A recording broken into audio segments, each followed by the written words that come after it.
नमस्कार, मैं Lovedeep Dogra, consultant nephrologist, Narayana multi speciality hospital Jaipur से आज फिर एक बार आपसे जुड़ रहा हूं।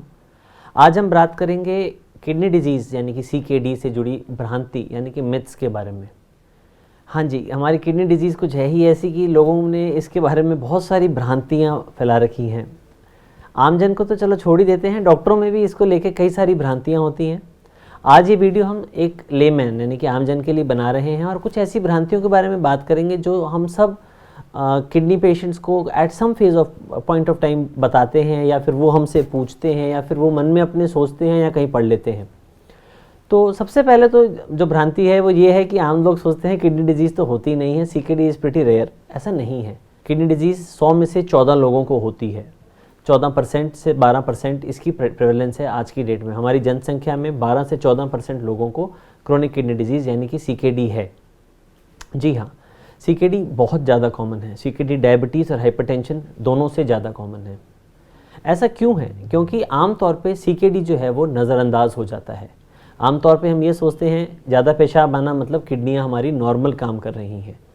आमतौर पे हम ये सोचते हैं कि नॉर्मल क्रिएटिनिन आ जाना मतलब किडनियाँ हमारी नॉर्मल चल रही हैं और डॉक्टर्स भी हमारे उसके आगे टेस्टिंग नहीं कराते हैं, परंतु ये गलत है। किडनी डिजीज़ का सबसे पहला सिम्टम होता है पेशाब ज़्यादा मात्रा में आना, उसके बाद भूख न लगना, वज़न टूटना, जी मचलाना, उल्टियाँ आना, और बाद में पेशाब कम होता है जब प्रॉब्लम बहुत ज़्यादा आगे बढ़ चुकी होती है। दूसरे नंबर पे सिर्फ क्रिएटिनिन यानी कि खून में क्रिएटिनिन की जाँच कराने से हम किडनी डिजीज़ है या नहीं इसके बारे में नहीं बोल सकते। इसके लिए हमारे को खून में और यूरिन में दोनों में टेस्टिंग करानी होती है। यूरिन में प्रोटीन जाना यानी कि यूरिन जो किडनी का एक फ़िल्टर होता है, वो जब हम खाना खाते हैं, कई प्रकार का भोजन लेते हैं, तो जो प्रोटीन्स होते हैं उनके मेटाबॉलिज्म से जो वेस्ट प्रोडक्ट्स यानी कि जो अनावश्यक तत्व निकलते हैं उनको यूरिन से बाहर निकालता है, पेशाब के रास्ते बाहर निकालता है। जब किडनी ऐसा करने में असफल हो जाती है तो हमारे जो प्रोटीन्स होते हैं वो बाहर आने लग जाते हैं किडनी से, और ये बहुत ही सस्ता और एक बहुत ही इम्पॉर्टेंट जांच होती है जिससे हम किडनी की बीमारियों का पता लगा सकते हैं। नॉर्मल क्रिएटिनिन हर एज पे अलग होता है। एक बच्चे के लिए 1.5 क्रिएटिनिन बहुत ज़्यादा है, एक प्रेग्नेंट औरत के लिए 1 से 1.25 का क्रिएटिनिन भी बहुत ज़्यादा है। बढ़ती उम्र के साथ जैसे हमारी आंखें कमज़ोर होती हैं, नज़र कमज़ोर होती है, जोड़े घुटने कमज़ोर होते हैं, उस प्रकार से किडनीज़ भी कमज़ोर होती हैं और किडनी का नंबर हल्का फुल्का बढ़ जाए तो उसके लिए हमारे को अपने डॉक्टर से सलाह लेनी चाहिए, इसको नज़रअंदाज नहीं करना चाहिए। दूसरी ये भ्रांति होती है कि किडनी डिजीज़ मतलब डायलिसिस। जी नहीं, ऐसा नहीं है। किडनी डिजीज़ जो होती है वो कई स्टेजेस से होकर निकलती है। स्टार्टिंग के अंदर हमारे को किडनी डिजीज़ है उसका पता भी नहीं चलता। इसके 5 स्टेजेस होते हैं। जब तक किडनी 5वें स्टेज के भी लास्ट तक नहीं पहुंच जाती तब तक भी हमारी किडनीज अपने काम को करने की पूरी कोशिश करती रहती हैं।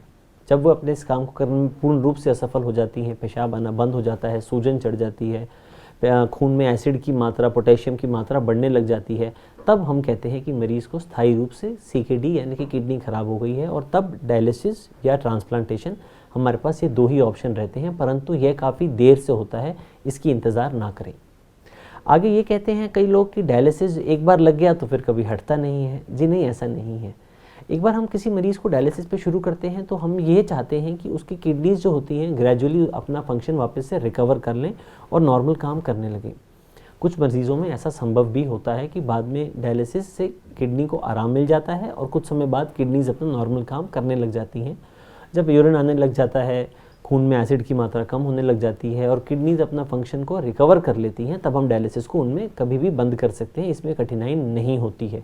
मरीज़ ही बता देता है, सर अब मुझे अच्छा लगने लग गया है, मेरे पैरों से सूजन हट गई है, सांस नहीं फूलता, मैं कभी डायलिसिस मिस भी कर देता हूँ तो मुझे सिम्टम्स नहीं आते, तो फिर हम उनमें जाँच करा के उनके डायलिसिस को बंद करने की कोशिश कर सकते हैं। आगे हमारे को ये देखा जाता है कि सबसे ज़्यादा भ्रांतियाँ किडनी डिजीज़ को लेके आती हैं किडनी डिजीज़ में डाइट के बारे में। अब किडनी डिजीज़ में जो डाइट है वो बहुत ज़्यादा ज़रूरी है। आमतौर पर लोग कहते हैं कि किडनी डिजीज़ मतलब प्रोटीन बंद कर दो। एक समय पे ये बात चर्चा थी, लोग कहते थे कि रोटी चावल तक खाना बंद कर दीजिए। ये जो भी गाइडलाइंस आती हैं कि प्रोटीन किडनी में रिस्ट्रिक्ट करना है पर डिप्राइव नहीं करना है। Proteins are the building block of our body. Proteins हमारे को नियमित रूप से खाने हैं, परंतु हमारे को वो एक रिस्ट्रिक्टिव मोड में खाने हैं। जो भी ये गाइडलाइंस आई कि क्रिएटिन प्रोटीन्स को कम करो किडनी डिजीज़ में, वो वेस्टर्न पॉपुलेशन के लिए है जहाँ पे meat, dairy products, fish, chicken, इनकी मात्रा अधिक होती है। जो नॉर्मल इंडियन डाइट होती है, हम रोटी सब्जी फुल्का, थोड़े चावल, थोड़े 2 फुल्के, साथ में थोड़ी दही लेते हैं, उससे हमारी जो किडनी है उस पर ज़्यादा इफ़ेक्ट नहीं पड़ता है। वो हमारे प्रोटीन एक्सेस नहीं करती है और हमारे नॉर्मल बॉडी को, पाचन को, मेटाबॉलिज्म को ठीक रखती है, और वही हमारे को फॉलो भी करनी चाहिए। एक और बहुत बड़ी भ्रांति जो हम लोग आम तौर पे देखते हैं वो ये है कि क्या किडनी डिजीज़ के मरीज़ को पानी ज़्यादा पीना चाहिए या कम पीना चाहिए। देखिए क्या है कि जब भी हमारे को किडनी डिजीज़ होती है तो उसके अंदर हम उनको बोलते हैं कि आपको पेशाब कितना आ रहा है, ये हम उनसे पूछते हैं। जब वो मरीज़ कहता है कि उसको पेशाब ठीक से आ रहा है, पेशाब साफ़ आ रहा है, पैरों में सूजन नहीं है, सांस नहीं फूल रहा, तो उन मरीज़ों के अंदर हम पानी दे सकते हैं, हमें कोई रिस्ट्रिक्शन नहीं रखनी है। परंतु जब जिस मरीज़ का पेशाब आना कम हो गया, मुंह पे, चेहरे पे, पैरों पे सूजन आनी शुरू हो गई, सांस फूलना शुरू हो गया, उस समय हम उनको समझाते हैं कि अब आप अपना पानी का इंटेक कम करें। कितना कम करें? जितना आपको यूरिन आ रहा है आप उतना कम करिए। मरीज़ों को यूरिन आना ही बिल्कुल बंद हो जाता है एंड स्टेजेस में, तब डायलिसिस लग जाता है। पानी से मेरा मतलब सिर्फ पानी नहीं है, मेरा मतलब है कि कोई भी गीले वस्तु जैसे कि पानी, दूध, चाय, गीली सब्जी, ये सब इसके अंदर हमारे पानी यानी कि लिक्विड डाइट में जो लिक्विड कंपोनेंट है उसको कैलकुलेट करके हम पेशेंट को बताते हैं। इस बारे में अपने डॉक्टर साहब से आगे और बात भी कर सकते हैं। कुछ लोगों में ये भी भ्रांतियाँ रहती हैं कि हम ट्रांसप्लांट तो करा लें पर उससे जो देने वाला है उसको वो कमज़ोर हो जाएगा, उसमें कमज़ोरी आ जाएगी, वो आगे कुछ नहीं कर पाएगा, उसकी नौकरी चली जाएगी। ऐसा नहीं है। ये एक डॉक्टर का ध्येय है, परम धर्म है कि वो देखे कि जो आदमी किडनी डोनेट कर रहा है उसको डोनेशन के बाद प्रॉब्लम ना आए। यदि उसकी किडनी की जो एज है, यानी कि यदि जो उसकी किडनी की काम करने की कैपेसिटी है वो अच्छी है, तभी हम उससे किडनी लेते हैं और दूसरे को देते हैं ताकि दोनों लोग अपना काम कर सकें। डायलिसिस जो है वो एक टेम्प्रेरी अफेयर है। डायलिसिस हम तब तक ही करते हैं जब तक हमारी किडनी ख़राब रहती है।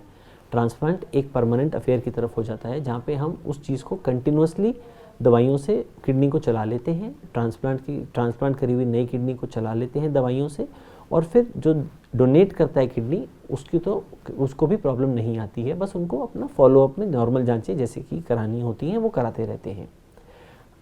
आगे बढ़ते हैं हम। और कौन सी भ्रांतियाँ हैं जो हमारे किडनी डिजीज़ में मरीज़ों में होती हैं, वो ये है कि हम दूध लें तो कितना लें। देखिए क्या होता है, किडनी की जब ख़राब हो जाती है तो हमारा खून में फॉस्फोरस की मात्रा बढ़ जाती है। ऐसे के अंदर हम उन मरीज़ों को समझाते हैं कि डाइट यानी कि डाइट के अंदर फॉस्फोरस कम करना ज़रूरी है। जैसे कि दूध, डेयरी प्रोडक्ट्स, पनीर, रसगुल्ले, इन सब के अंदर हमारा फॉस्फोरस की मात्रा ज़्यादा होती है। अधिक फॉस्फोरस के रहते इन सब से हमारे खून में फॉस्फोरस की मात्रा बढ़ जाती है जो नुकसानदायी है। तो जब भी किडनी डिजीज़ बढ़ जाए और आपका फॉस्फोरस ज़्यादा हो तो आपको फॉस्फोरस की मात्रा कम करनी है, चाहे वो आप अपने डाइट से करें या फिर आप अपनी दवाइयों से करें, अपने डॉक्टर साहब से उस पर सलाह ज़रूर लें। थर्ड हो जाता है पोटेशियम। अब पोटेशियम की मात्रा कम करना भी हमारे मरीज़ों में कुछ में ज़रूरी हो जाता है क्योंकि किडनी डिजीज़ के अंदर पोटेशियम की मात्रा बढ़ जाती है। आमतौर पे सब्जियां जिनमें पोटेशियम ज़्यादा होता है जैसे कि आलू हो गए या फिर टमाटर हो गए। कुछ और सब्जियां जिनमें पोटेशियम ज़्यादा होता है जैसे कि हरी पत्तेदार सब्जियां, फल जिनमें पोटेशियम ज़्यादा होता है जैसे कि कुछ सिट्रस फ्रूट्स, आपके बनानास हो गए, केलों के अंदर भी पोटेशियम ज़्यादा होता है। तो इनकी हम मात्रा जो है उसको कम कर देते हैं। कुछ मरीज़ों में बंद भी करना पड़ता है क्योंकि किडनी की बीमारियों में पोटेशियम की मात्रा जो है वो बढ़ जाती है। इस प्रकार की कुछ भ्रांतियाँ हम सबके मन में आ जाती हैं। समझदारी ये रहती है कि आपने इस वीडियो को देखा, हमारे से चर्चा करी, अच्छी बात है, परंतु समझदारी रहती है कि यदि आपके मन में कोई भ्रांति है तो आप उसको लिख लें। नेक्स्ट टाइम जब भी आप अपने किडनी वाले डॉक्टर साहब से मिलें तो उनसे इस बारे में बात करें और उनसे बात करके अपने थॉट को आगे रखें और उनकी जो बात है उनको समझें और आपके लिए क्या सही है वो आपको बताएंगे, वैसा करें। हमारे से जुड़े रहने के लिए धन्यवाद। Thank you. Have a good day.